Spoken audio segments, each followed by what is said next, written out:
Lihat kiri. Oke. Semua orang ketika ada trigger yang lumayan appropriate bukan dalam arti baik tapi appropriate yang cocok, maka orang itu bisa menjadi orang lain.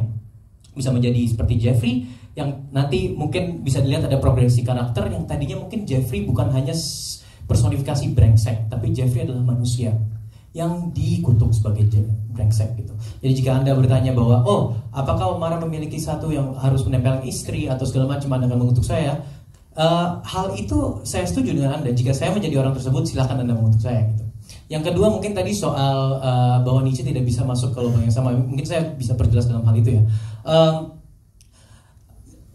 Sedikit ringkasan ada yang namanya slave revolt atau moral revolt. Saya kenapa mengutip Nietzsche tadi itu cuman khusus dalam berbincang akan revolusi moral. Jadi bahwa setiap masa tuh ada revolusi moral, ada perpindahan perspektif terhadap moralitas. Dan di sini keinginan untuk unggul itu tadi yang kata Pak Arul sempat bilang ada di setiap orang. Setiap orang itu ingin menjadi orang yang lebih unggul. Kata-katanya banyak, dalam bahasa Jerman adalah Übermensch. Manusia unggul itu atau Superman itu bisa membuat moralitas tersendiri. Di sini saya ingin bilang bahwa jika semua orang ingin menjadi itu, yang tadi kata Pak Arul itu adalah ada di dalam setiap orang, bisa menjadi tanda kutip jahat atau menjadi orang yang menggerus orang lain. Jika itu dipamper atau itu dimanjakan karena society-nya memperbolehkan, itu yang bahaya gitu. Karena kita semuanya terserah kita mau merujuk ke sistem moralitas mana. Tapi kalau kita merujuk ke sistem moralitas utilitarian, maka semakin banyak orang yang tidak senang, semakin buruk. Saya pribadi lebih percaya dengan hal itu. Walaupun moral itu relatif, utilitarian masih bisa unggul, bahwa semakin banyak orang yang bahagia, semakin senang, maka kita kejar itu. Jadi mungkin dari situ jawaban saya. Terima kasih Pak Arul. Baik, that closes our. Kita harus melihat bahwa kita harus refleksi, ini adalah bahan refleksi. Apakah kita ini sebenarnya hidup itu bebas apa enggak? Maksudnya bukan dalam konteks metafisika yang kita ini punya free will atau kita dikutuk semuanya dengan takdir, tapi lebih kita tuh sebenarnya ada kebebasan tidak dalam sebagai individu di sosial gitu, atau kita hanya harus menghambat menjadi budak moralitas sosial gitu. Nah, di sini masalahnya ada dua. Kalau pertama kita ini adalah orang yang unggul, kita bisa memilih apapun yang kita lakukan, maka pertanyaannya adalah mengapa kita melakukan A, B, dan C? Biasanya kita percaya bahwa A, B, dan C itu ada resultnya, ada tujuannya. Atau ada juga pembelajaran kita dari masa lalu kita, dibesarkan orang tua seperti itu, atau kita belajar di sekolah seperti itu, atau teman-teman kita seperti itu, maka kita memilih untuk melakukan itu. Itu pilihan pertama. Pilihan kedua adalah kita hanya diperbudak atau dipenjara oleh moralitas sosial, di mana kita tidak bisa melakukan apapun. Yang kita hanya bisa lakukan adalah mengikuti struktur sosial ya. Kita kalau misalnya ngomongin teknis ini kayak Felix Guattari dan segala macam anti-Oedipus itu ada literasinya mungkin. Kalau itu yang terjadi, maka yang salah tuh langsung sosial kan. Bahwa kita hanya bisa menganut dan kita hanya bisa mengikuti apa maunya sosial, dan ketika kita gagal melakukan itu, kita menjadi orang-orang yang dibuang atau orang-orang jahat. Nah, Jeffrey ini di dua kemungkinan tersebut sepertinya menjadi victim dari society yang sudah rusak. Andil besar dari kerusakan Jeffrey, karakter tersebut atau orang-orang jahat yang kita pikir itu, ada kemungkinan juga bahwa itu besarnya itu yang mengambil andil adalah society-nya. Mungkin dia dulu disakiti, mungkin orang-orang itu moralitas seperti itu, sehingga dia ingin mencoba unggul dari orang-orang lain. Dan ketika kita mencoba unggul dari society yang udah mulai rusak, kita menjadi orang yang sangat jahat. Jadi sebenarnya untuk menyalahkan society pun juga agak susah gitu loh. Ya. Tapi untuk tidak menyalahkan society itu hampir tidak mungkin. Mungkin itu adalah jawaban yang lebih diplomatis sekali. Luar biasa. Tepuk tangan teman-teman. Maaf lama ya, takutnya tidak apa-apa. Akan menjadi doorstop yang lumayan panjang untuk teman-teman nanti. Iya. Kita ke victim aslinya dalam film. Ada Edi Arfian, betul? Apakah seorang victim di film ini karena banyak darah sepertinya? Peran yang sangat berbeda dari film-film sebelumnya. Sebelumnya adalah horor, tapi di sini karakternya mungkin lebih seram gitu, lebih mengumpulkan perasaan yang segitu banyaknya gitu. Kesulitan atau mungkin challenge yang dihadapi ketika membangun karakter ini seperti apa, silakan. Oke, selamat siang teman-teman semua. Yang aku rasain dari karakter Christo ini ini kayaknya salah satu karakter yang paling kompleks deh yang pernah aku peranin gitu ya. Karena kalau mungkin biasanya aku dapat karakter tuh anak remaja yang mungkin moralnya itu lebih terang, terus kalau ada konflik-konflik tuh biasanya lebih personal. Tapi yang aku rasain di Kristo ini, dia tuh ada di lingkungan yang sangat brutal. Dia tuh harus buat keputusan-keputusan sulit setiap harinya, cuma untuk bertahan hidup. Nah, jadi memang berat, menurut aku berat banget ada di posisi Kristo ini. Dan Kristo juga banyak bermain di ruang yang abu-abu. Jadi tuh maksudnya tuh dia nggak dibilang bener-bener baik, enggak, tapi dibilang bener-bener jahat juga enggak gitu. Jadi ada di tengah-tengahnya itu.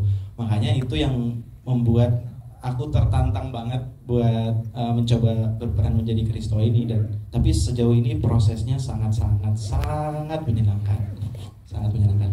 Oke, kita lanjut ke Fatih Unru. Oke, santai Bu. Saya grogi belum hafal jawabannya. Silakan. Jadi ini ada di line 2. Oke. Pertanyaannya simpel di sini. Apa yang susah kayak Omar ya? Enggak, itu emang khusus Omar doang tadi. Buat saya aja susah tadi. Adegan tertentu mungkin bisa dijelaskan kepada kita gitu.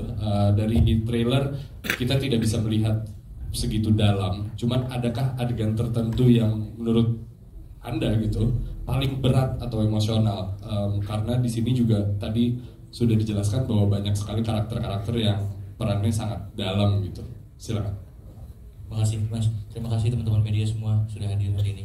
Menjawab pertanyaannya, Rangga itu di film nanti akan ada di titik terendah dalam hidupnya, di mana dia udah kehilangan semuanya gitu.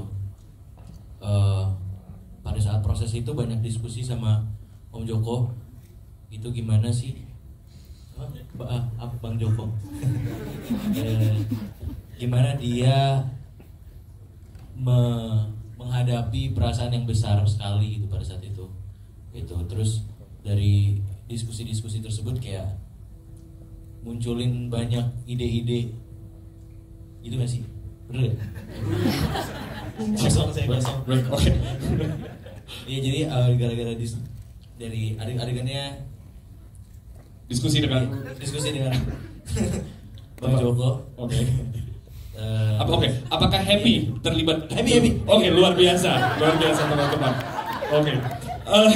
Pokoknya nanti ada adegan yang saya takut kayak Spoiler. banyak banget ngomong tapi kayak ketahan sendiri gitu. Oke, biarkan itu ketahan, biarkan rasa penasaran itu dirawat oleh teman-teman media ya.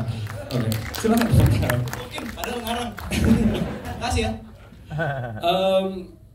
Serius sedikit bahwa di sini yang saya dengar ada beberapa adegan intimate. Intimacy is really important untuk memperlihatkan keseriusan dalam kehidupan. Dan di film ini menangani adegan kekerasan seksual adalah dengan sangat sensitif dan hati-hati. Sheila, ada Sheila di sini? Silakan tepuk tangan untuk Sheila.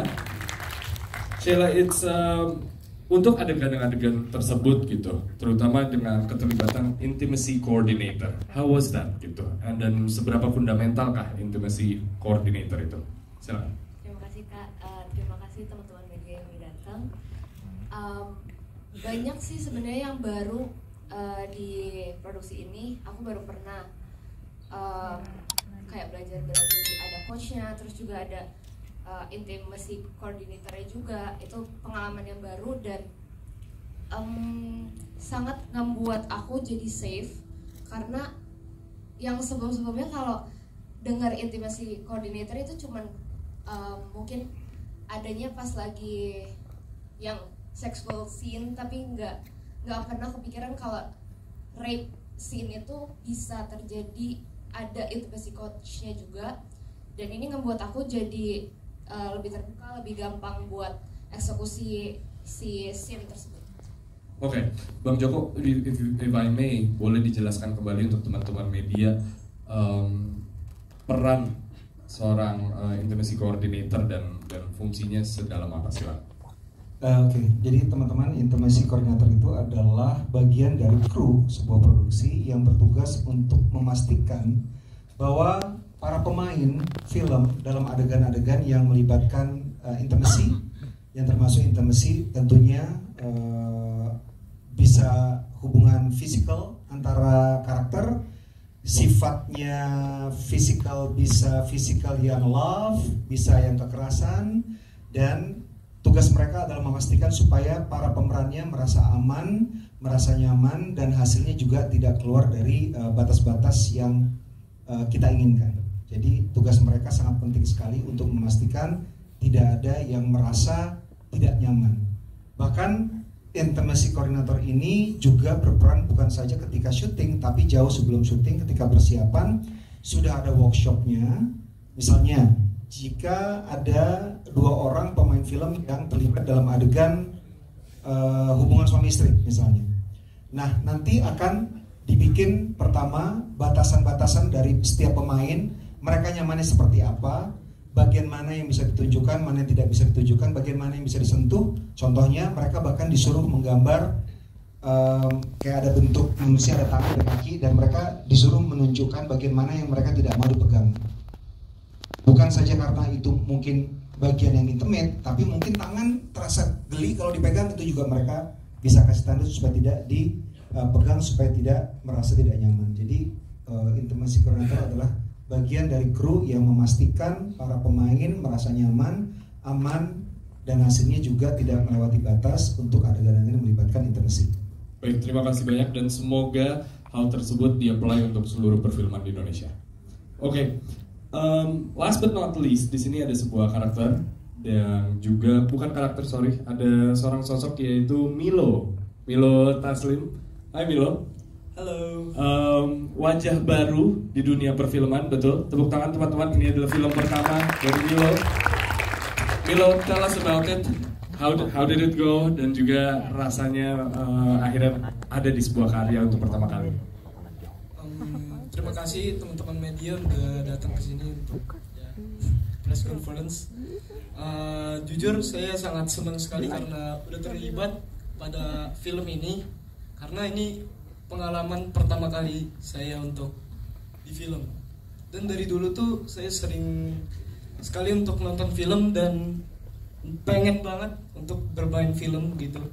Jadi tantangan saya itu besar sekali, kayak mendalami peran, terus juga kayak di depan kamera itu harus gimana. Jadi belajar gitu.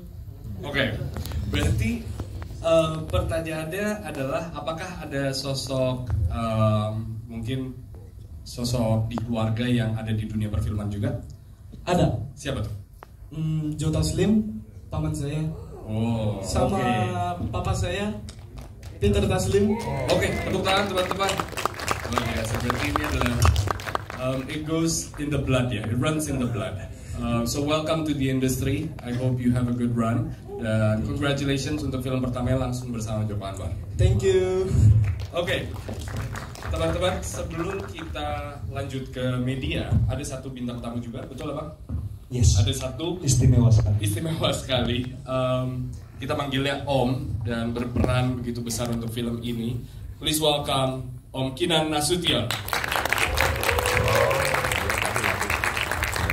Silakan Om Kinan. Om Kinan ini karyanya ada di film tadi, yaitu Nuansa Bening. Silakan Om.